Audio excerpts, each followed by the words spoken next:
What's going on YouTube? Welcome back to another video. So guys, today we are doing a guide for the first World Bank mission in Payday 3. We're doing it solo, we're doing it stealth without equipping our mask, and we're doing it in normal mode.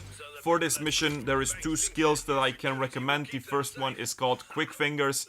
Actually, in this mission, you don't have to pick a lot of locks, so it's not really necessary, but if you have Quick Fingers while you have Rush, you can pick locks much faster. And then the second one I recommend is called Secure Loop. This is in the hacker branch. If you have this, you can loop cameras. This one I do recommend for this mission because there are many cameras which are kind of annoying. The first thing that you have to do after you enter the bank is find the inside man. So this is a guy that is working for the bank that will help us rob it. There are three possible locations that I know. The first one is to the right. When you enter, you have to go upstairs. This is a private area, but there are some guards patrolling, so just be careful. If they see you, they will just escort you out, so this is no issue. And the first possible location is the second office to the right when you go upstairs. Now, I use these ventilation ducts to enter the first office. This way I can kind of skip some guards, at least it makes it easier. So then when you exit here, the office to the right is one of the possible locations where you can find the contact. Now, if he isn't there, you already know it's not the correct one. So then you can also look if there's, for example, a phone on the desk. You can take the QR code, always useful. But if it's the correct office, the guy will be there, and also there is a white bear on the desk. But basically, it's the only office that has a person in it, so this way you already know it's the right one. Then when you exit this office, to the right is one of the possible locations for the server room. After we find the contact person, we have to find the server room. So this is one of the possible locations for that. I will also show you guys the other possible locations. Then we have to go to the other side of the building. So to the left side of the building when you enter, again, upstairs. So on the first floor. Be careful, there are some cameras over here. Also some guards patrolling. But again, it's a private area. So if they see you, they will just escort you out. For the second possible location, you will have to open a door with a QR code. Now, if you already have one, of course, it's no issue. If you didn't find any QR codes yet, there is also a way to bypass it with the ventilation ducts. In fact, even if you have a QR code, you can bypass it with the ventilation ducts, and then you can use the QR code somewhere else maybe. But so if you go here, open the ventilation duct, make sure that no one sees you, because this is a illegal act. So if a guard sees you or if a camera sees you, then the stealth part is over. But then you will just come over here, so then you can open the door from inside. The second possible location for the server room is, by the way, also to the right over here. So it was one of the cleaning rooms. And then over here you can see the contact person is here. So this is the correct office that we have to be in. Now, it could also be that this office is empty. Then the third possible location, you have to go downstairs. You can use the ventilation ducts, or you can also just use the regular stairs. If you use the ventilation ducts, you will drop down in this office, which is the manager's office. We will come back to this later. Then over here there are some double doors. To the right there is a storage room. You have to pick the lock. And then over here there is a door which will take you to the third and last possible location for the inside man.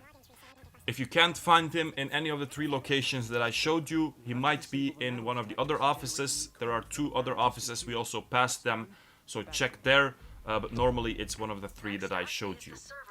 Then the server room, like I said, on the left over here is a possible location. So this is on the first floor on the left side of the building. Then the other option was on the first floor on the right side of the building. So this is where the server room is in my case over here.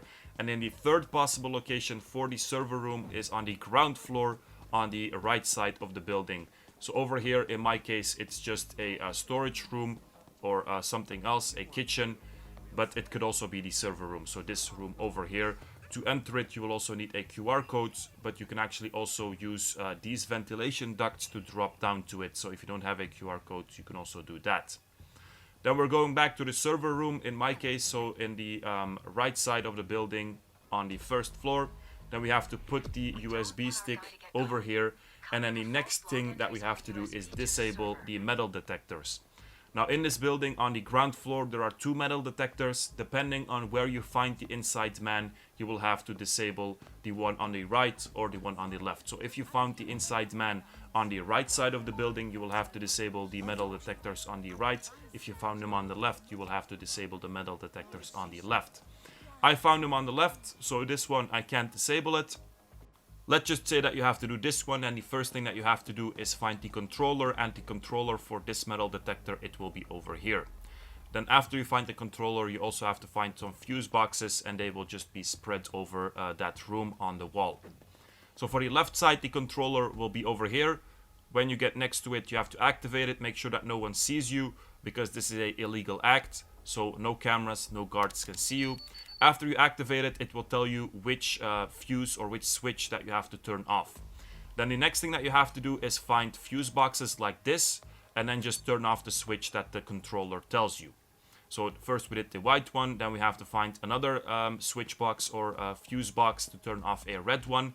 By the way, the order of the fuse boxes doesn't matter. So I first did the one that was close to it. You can also do this one first with the white switch, and then the other one second with the red switch. This doesn't matter.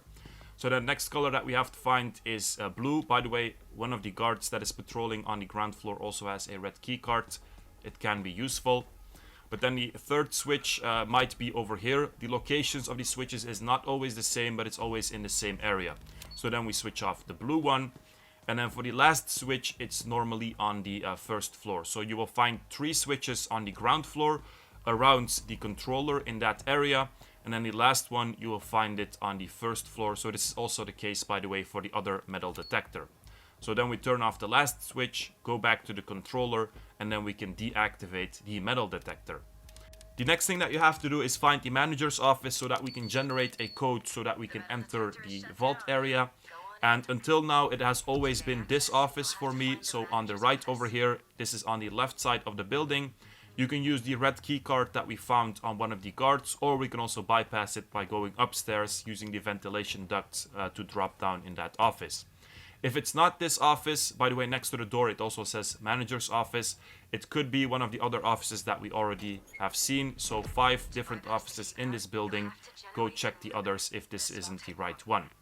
Interact with the PC, it will generate 2 codes, and then based on the keypad, which we will know which one is the right one. So on the keypad, you will see which numbers have been pressed a lot, and then you have to see with these codes which one is the correct one. Next thing that we have to do is go back to the inside man. We have to pick up some stickers. These stickers, we will put them on the money cards in the vault. And then by putting these stickers on these cards, they will go to the correct location where we can pick it up later. So just pick up the stickers and then you can go back downstairs. I used the ventilation duct again, but you can just use the stairs as well. It's not a big deal. It's a private area anyway. But then you can pass the metal detectors. And then on the right over here or on the left for the other metal detector, so on the other side of the building, there will be a keypad. And on this keypad, you can see, for example, 9 and 0 have been pressed a lot. So I know the correct code for me is 9090. So based on this, you know which code is the correct one on the screen in the manager's office. You have to wait for the inside man to arrive, by the way. He will scan his face and then we will put in the code and then we can enter the vault area. Now, from this point onwards, it's actually no issue if you equip your mask. It will make it easier for you over here. I won't equip it, but the only thing that you have here is a bunch of cameras and then also 2 guards. If you equip your mask, you can just take out the cameras, take out the guards, and then you can move freely, which will really speed it up. So in the future, to be honest, if I'm gonna do this heist again in stealth, I will just do it like that. But just to show you guys, you can also do it without equipping your mask. So the first thing that we have to do over here is just go to the back. Then we have to find a blue key card and also a PC so that we can open the vault. You can see that the guard is standing next to 2 PCs. These are 2 possibilities. So later on, if you have to find the PC, you can also check over there. So just go to the back and then in this room over here, 2 possible locations for the blue key card that I know. First one is on this table over here. And then the second one is next to the PC over here. I think it's also possible that one of the guards that is patrolling is carrying the blue key card. But most of the time I find it in this room.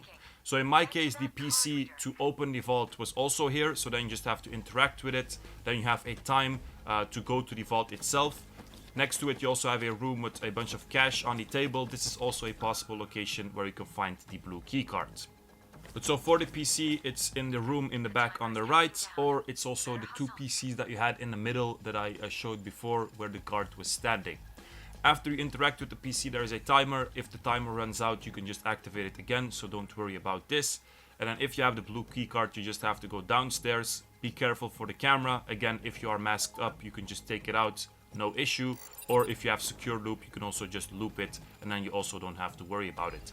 Use the blue keycard. If the timer isn't over yet, you can turn the wheel, you can open the vault, and this is pretty much the mission. After this point, you just have to first put the stickers on the cards, then you have to fill all of the cards with cash, and then you can escape. So definitely the hardest part of this mission is just not being seen when you're upstairs and stuff like this. But in general, I would say this is one of the easier missions that you have in the game. So just put the stickers on the card, start filling them up. Keep in mind on the left and on the right there are some additional rooms as well. Basically, if you take all the cash, all of the cards will be full. And also you can see on the top left there is a message that says optional secure all loot. If this is gone, you know that you have everything. So this part, very easy. You can also leave earlier, but I don't see why you would do this because it's very easy to take everything. You also don't have to carry the bags one by one to the van or anything like this. After you're done, the escape is also very easy, especially if you don't equip your mask, because you just have to go here to the left, and then it's again private area. After this, it even becomes public area. So even if you're seen, if you don't have your mask on, it doesn't matter. So pretty easy mission. If you equip your mask after you enter the vault area, it's even easier and you can do it very fast. Very easy way to make some money in Payday 3. Let me know if you guys have any questions in the comments. Make sure to like, subscribe, check out the Discord in the description, and peace out, you guys. And one hell of a payout. Gonna be interesting to read the headlines on this one, but there might be some trouble on the horizon. That money laundering that went on at the bank, it was headed up by some heavy players. We have